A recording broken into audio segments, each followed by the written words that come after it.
Welcome to MarTech Connect, a podcast where marketing leaders share insights, stories, and strategies that shape the future of MarTech. Real leaders, real insights.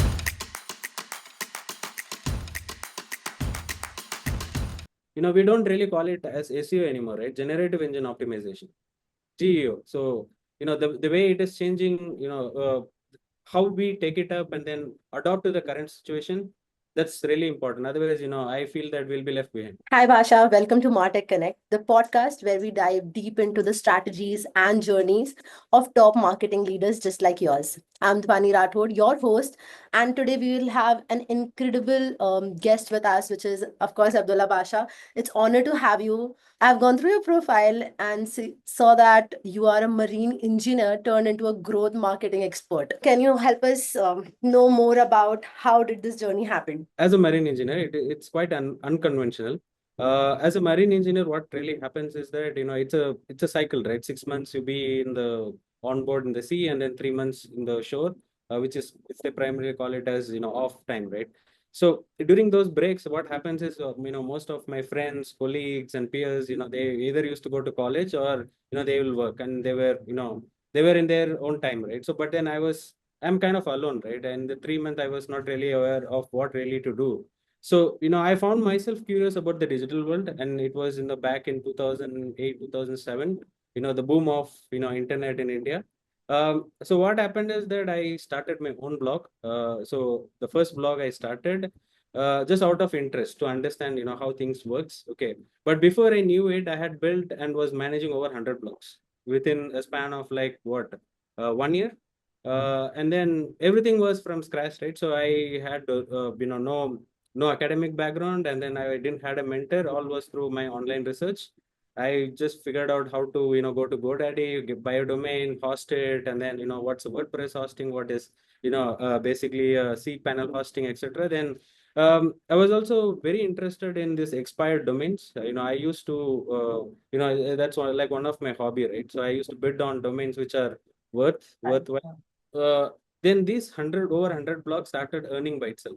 So I was also a Google publisher. I was also promoting affiliate links, and then there were a few blogs which I was getting paid based out of commissions. Like for example, insurance, because they pay me out on cost per lead, right? So what really happened was one of the funny incident, right? So basically, I copied one of the term insurance article from one of the leading India's news publishing news publisher. Okay. So what I thought that I'm just curating the content, so I copied and pasted, and there was nothing to do with just copying their article or nothing like that. I knew what is curated content, so I just did that. The only mistake, because I didn't give a referral source back to them. Okay. But then on the flip side, I actually optimized it well on page. So what happened was they were the owner of the article, but I started ranking in the first page in the first position. So I was getting most of the traffic. So in 2 days, I got a call from them, asking me to take down the article. I did because it's obviously not the right way to, take somebody else's article and then, put it in your own blog and make money out of it. Right? You were noticed, yeah. So I removed it. But then what made me think was that if a leading newspaper, publisher versus me, I'm just handling all it by myself. There's something that I'm doing different. Okay. And maybe I didn't knew what is SEO, the full form of SEO, or how to, what people call it. But then I started doing it the right way based on my own research. Okay. I started understanding reverse engineering, how search engine works, and, what's a crawler, etc. Then, that's how it actually pulled my interest level from, a marine engineer to, getting into a full-time marketer role. And not only that, I mean, even as a publisher, the earnings that what I was getting, right, was as equivalent to, first time engineer on board the ship. So that gave me a lot of confidence. So I took a leap of faith, right, and transitioned myself into a digital marketing career. And I was a marketer from there on full time. It was a drastic call, but probably the best decision of my career ever that I have taken. So Yes. since then, I've handled marketing for multiple startups. I have, for VC venture capitalist firms, and then now I'm heading growth marketing for a US-based SaaS firm, building pipeline revenue, and then across global markets. So that's my journey in a nutshell. That's a remarkable transition from from being a marine engineer to doing something of your passion. So I could really feel this is something which you started out of passion and you start from scratch, like Yeah. no degree, nothing, and you have just built yourself through curiosity. Yeah. Yeah. So obviously, I mean, as an engineer, the primary skill is problem solving, right? So as a marketer, I look back and see that what's the problem that we are solving. So be it a growth or be it, a lead generation or any sort of engagement, any kind of objective, right? How do Correct. you solve the problem, right? So that has been my primary skill and discipline, what I've learned and as a, merchant navy, what I've done as a sailor. So that has continued with me. And yeah, it's rewarding to be a marketer, right? So more than work, it's a passion, right? So even now I have a lot of colleagues who comes back to me and asks that, okay, this is a business, now how do we grow it? So yeah, we and out of nowhere, even just while a talk over a coffee or whatever it is, right? So I always discuss this. That's, I can say that it's my passion, right? Yeah. Definitely it is. Just I'm curious, how many years did you work as a marine engineer, and then how many years it is for you as a marketer? uh As a sailor, I sailed for 3 years. I can say I was one of the youngest fourth engineer on board a ship. But yeah, it was good that I realized that my forte lies in marketing. Because of my own um, experiments that I did with the digital world. So as a marketer, I can say that roughly about 15 years of experience. So since then, I've been doing. I can also say that some of the companies that I've handled marketing in the initial phase, they are now unicorns. So few are in India, few are in US based companies. So yes. Wow, incredible. That's an awesome career shift, I can say. Yeah. It must have been a game changer moment when you actually did a career shift. It takes a huge courage Hmm. to move from a stable career to follow something of your passion because you don't have a background in that particular field, right? So, what aspects of marketing do you find the most rewarding today? First thing is, I value risk taking, right? So calculated risk, what you take, whether it is a career shifting or whether it is, um, so as long as you know what you are doing, and I think most of the things will get aligned by itself. So it's a focus, like Dhoni says, it's not the result, just follow the process, right? So I just followed the process, and for me, it's the impact, right? Today marketers are not really just storytellers, or we are also revenue enablers, we are also tech adopters, and then often the voice of customers inside the company. uh, I would say that seeing the direct impact of a well executed campaign, now be it a paid performance campaign or organic campaign or email marketing campaign, you know, uh, so all of this campaign, when it is well executed, the impact of them bringing, say thousands of appointment booking or millions of revenue, the direct revenue which is getting attributed, it's incredibly rewarding. So, that gives me a better sleep, right? So yes, I have solved the problem, and I've taken the right prediction that this is what is going to work. And yes, it's incredibly rewarding. And beyond numbers, it's also the people, right? I would say that building high performing teams and watching them grow is something I deeply enjoy. So I had people who was not even had a degree, they're just 10th pass out or 12th pass out, but then right now they are at a really very good position in a lot of companies. And be it in Bangalore or elsewhere outside the country. I mean, initially, they worked with me. I trained them. We found a lot of value in how. I also tell them, how to find the spot of, what interests them the most. Because digital marketing is not something, a general insurance agent, right? Nobody would, would feel like talking to him. But then, if you say that, yeah, I'm an insurance agent, but then I am a specialist in health insurance. And furthermore, if somebody says that, yes, I am a health insurance specialist, but I'm an expert for elderly health insurance, so that's how it is, right? So we have email marketing, organic SEO, then paid performance marketing, then we have inbound marketing, a lot of things. So when I try to understand from people that what they are good at, and then ask them to scale up better in that career, and then seeing them growing along with me, right? So that's been really happy for me, right? At least I feel very happy about it. Of course, you are trying to push other passionate people to follow their passion, right? Yeah. Hmm. Great, And I amazing. can proudly say that, even now I have people, in my team who has worked with me from last 10 years, and they're still working with me, and irrespective of the organization I work for. So yeah, it's a trust, and it's the kind of intelligence you build around you, so that everybody gives their hands when it is needed, and you also see them growing. So yes, it's very rewarding. Yes. And I also feel that it's the vision, when you believe in your leader. So when you have a vision for your leader that, yes, this is the right person and I'll follow his lead. So Yeah. definitely you have a good team with you because they believe in you. Coming to my next question, every industry comes with its challenges. Hmm. What are the unique hurdles you have encountered in the marketing so far? So one major challenge has been navigating the pace of change, right? So marketing tech evolves very fast. Okay, so from a new ad platforms to and right now AI-driven personalization, and we have been talking a lot about AI agents and AI personalization, etc. So staying ahead while ensuring yourself and your team is not overwhelmed, but then take real intentions, right? So another challenge that I have faced, that which I can call out here, is the marketing attribution, especially in B2B, right? Because the sales cycles are very long. And then, you going back and proving the ROI is very tricky. So sometimes, going back to matching up what the lead source was, and, what was the customer touch point, etc. It's very tricky. That's why I focused on building strong funnel visibility, and, tightening the sync between marketing and sales. So top of the funnel and the mid of the funnel is something which I really focus on. Yeah, but I also try to handle with all the attribution that is needed, the impact that we bring in terms of revenue. But I would say that the direct attribution in terms of how marketing is changing the game for a business is another challenge for me. And then third thing I would say is see, while being in India, scaling an Indian company, Indian entity is very easy, but then being in India, scaling a US firm globally is completely different.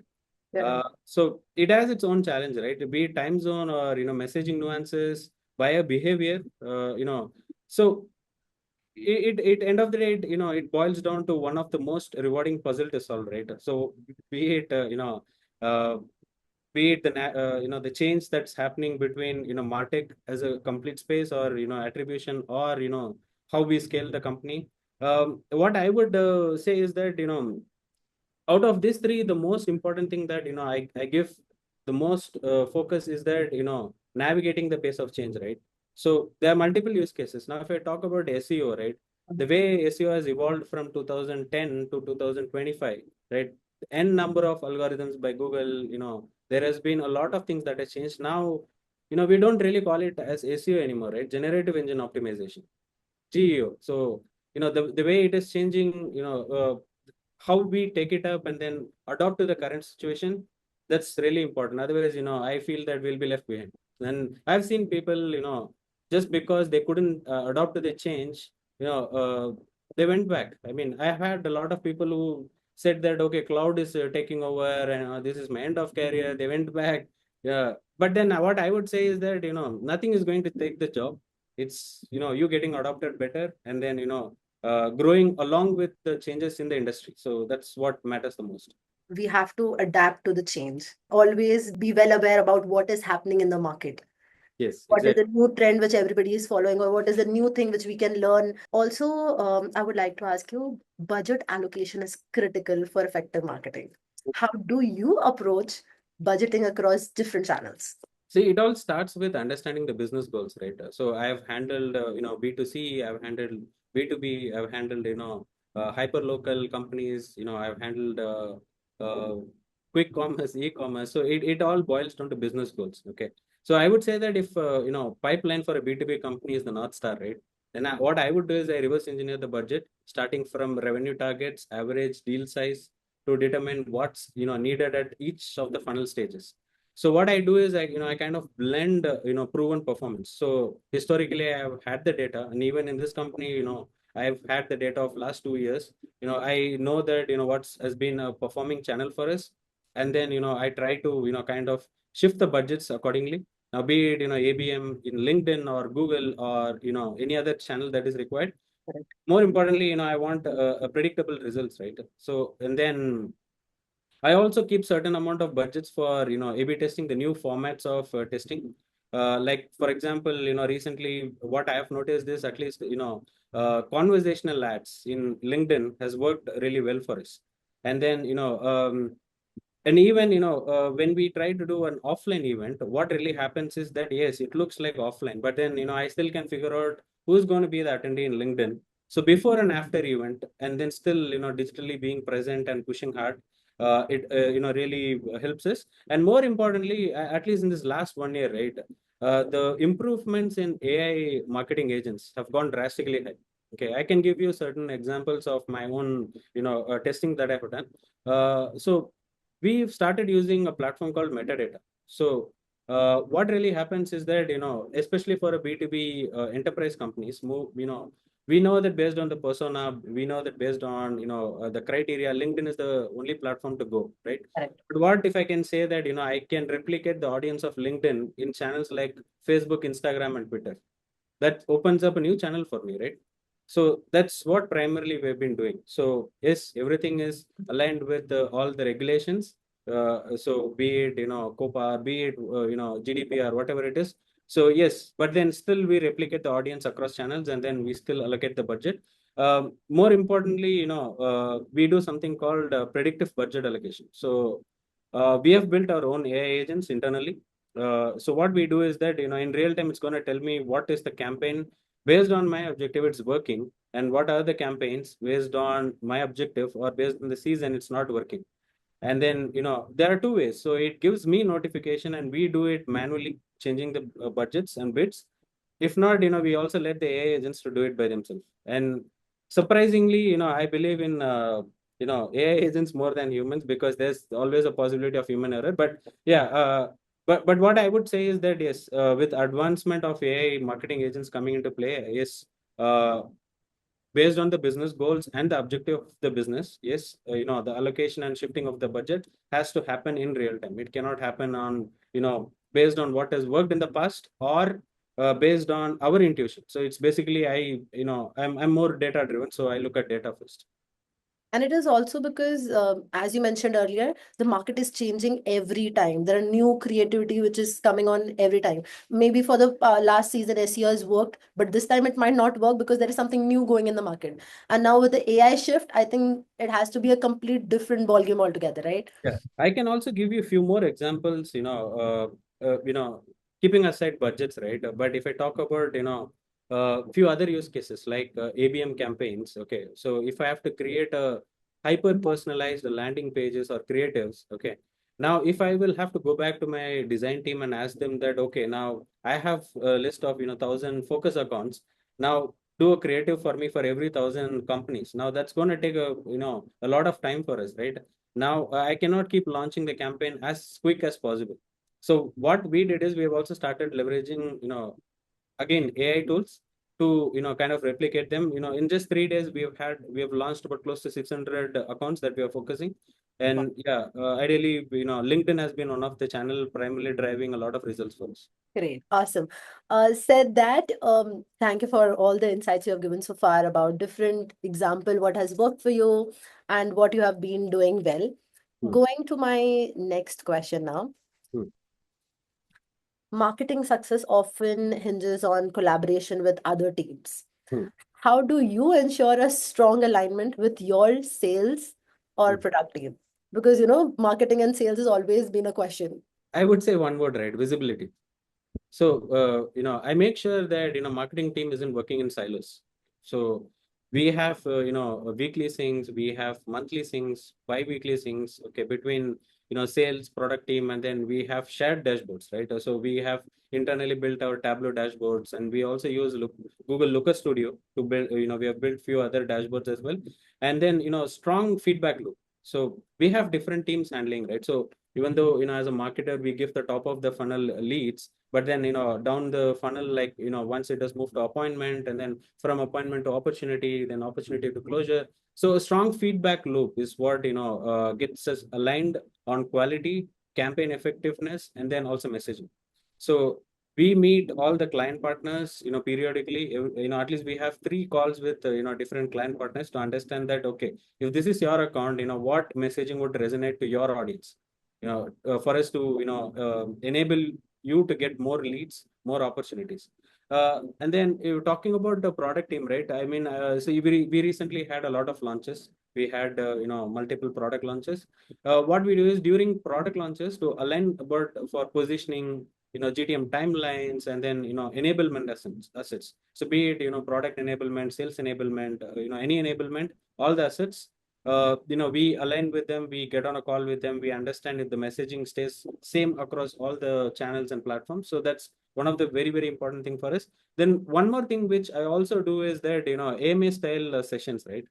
So every week, when I meant AMA, it's ask me anything, ask me anything about marketing, be it campaign, be it numbers, be it, your account specific or whatever it is, they can ask me a question and everything will get, resolved at that particular time. Working between, multiple departments, right? Other departments or other teams, the communication has to be, very fluid, and then the first thing that I try to build is the cross-functional trust, right?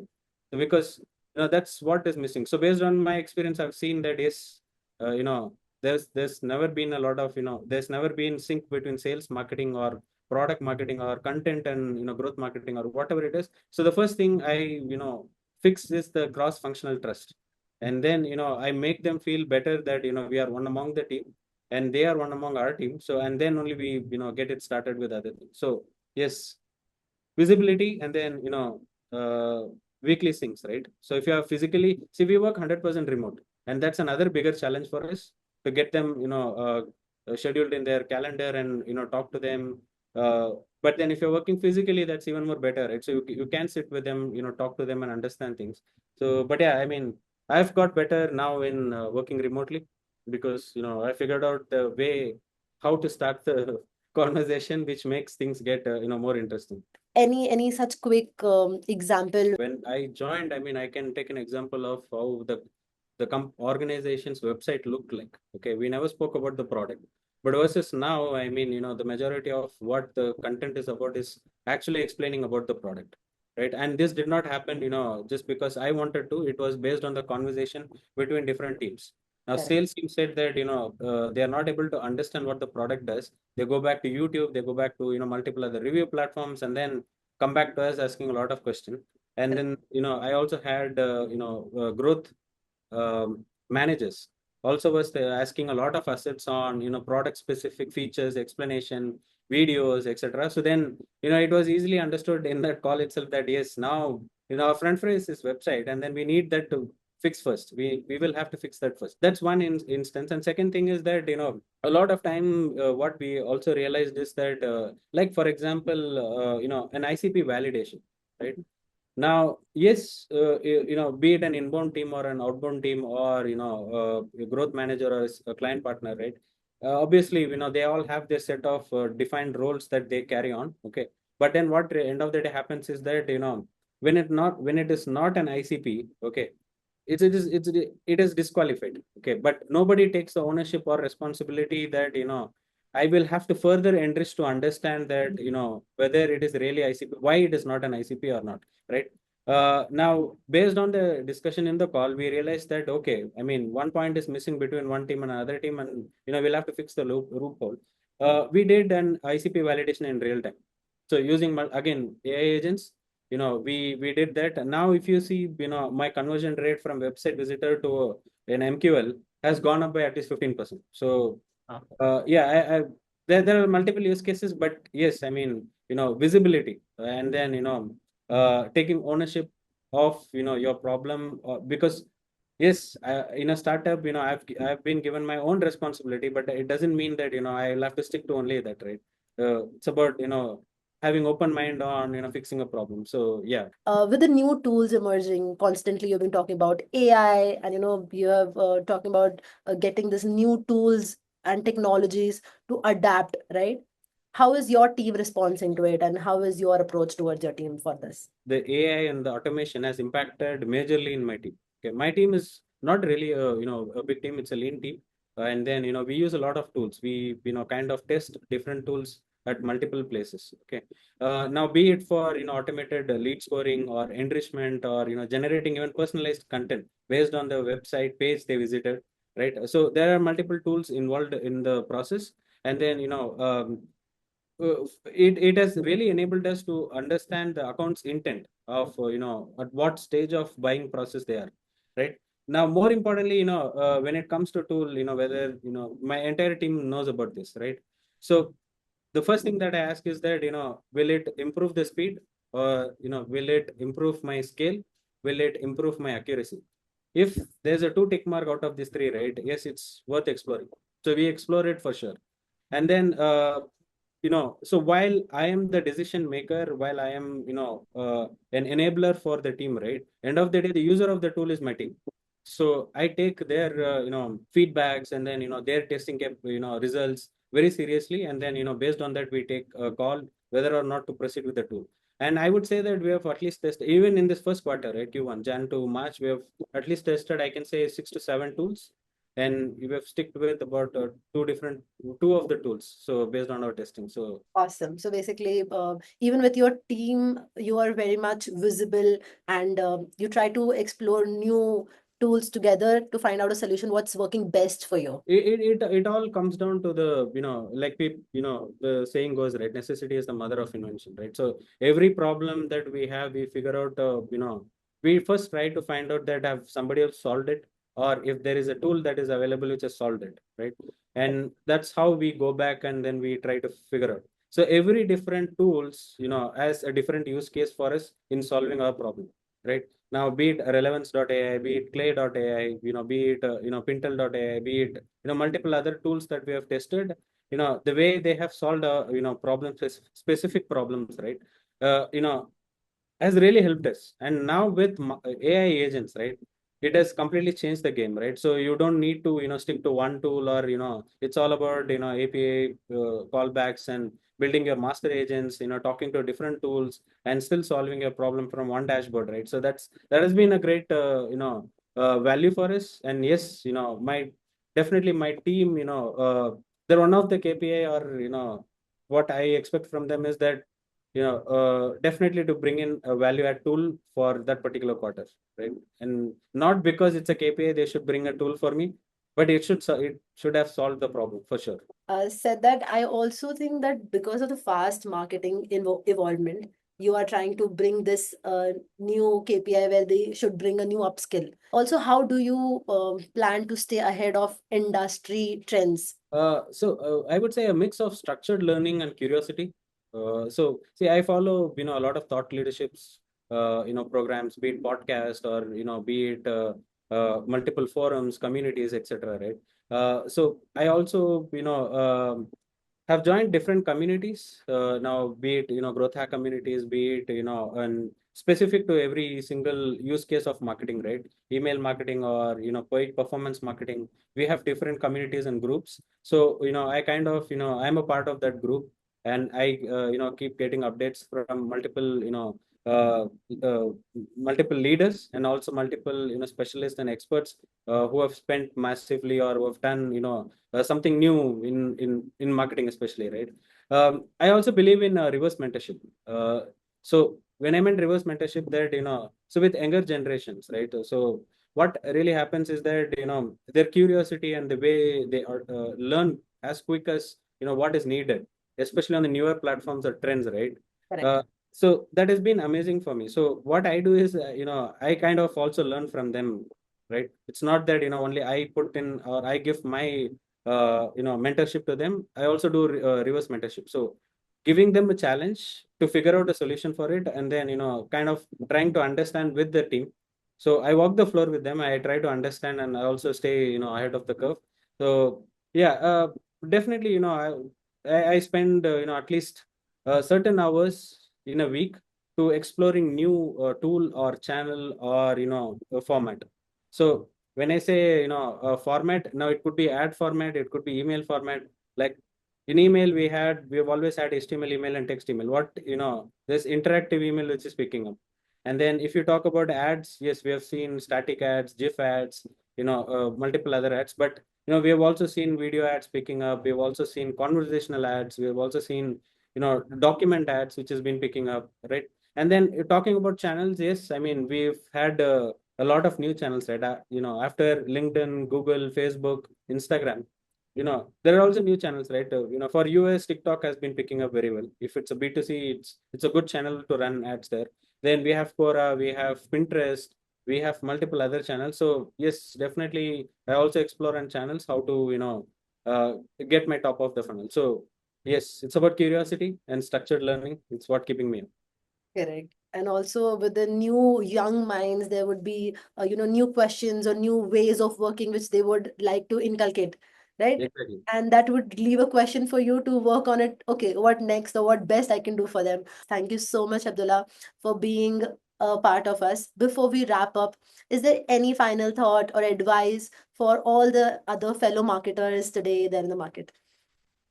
Yeah, I keep saying to all my team members, right? So if you can't market yourself, then you can't market it for an organization or anybody else. So what I would say is that as a growth marketer, or any be it any marketer, content marketer or email marketer or whatever, right? So do be the best in that, right? So think yourself that if you were to uh, market yourself, what would you do? And then just replicate the same thing for your company as well, right? So celebrity doesn't mean that only who acts in movies. Celebrity is also is a kind of influencers, and with recent pickups, whatever we have seen, right?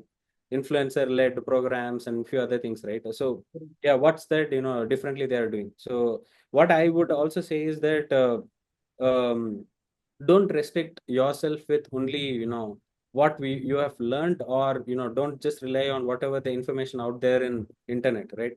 So your curiosity to test it by yourself. Now I am sitting here as a marketer because I tested my blog by myself, right? True. Now, no, I didn't had a mentor. There was I didn't know how to buy a domain. I didn't know how to do a database table, be it any sort of hosting. But it was my curiosity to kind of help me to get to this stage. So my advice is that don't restrict yourself for what you have known or what is out there in internet. Do the testing it by yourself, and then you'll be in a better shape. So yeah, that would be my advice. Awesome. That means somebody should always have that passion to learn about new things. Like your journey, definitely you have start from scratch, learning, questioning yourself, okay, what next I could do, right?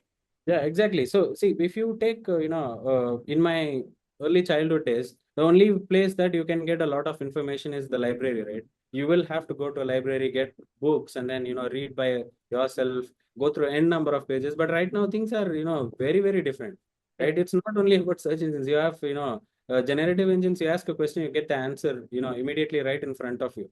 So it's about curiosity and creativity. That is what is going to make the difference. It's not I would definitely say that it's not the AI which is going to take the anybody else's job. It is just that if you don't know how to use AI, you'll be at stake. So the more the curiosity and creativity will help for sure. Correct. All with all the insights you have given so far, what has drive me personally is that you should always upskill yourself. You should know Exactly. how to sell yourself, Hmm. and you have to identify the gap and always be that one person who will be a solution, maker or create a solution out of it, right? Exactly. Amazing. Thank you so much for joining us today. And to all our listeners, if you have enjoyed this episode, don't forget to subscribe Martech Connect, like and share. Stay tuned for more insights. Thank you.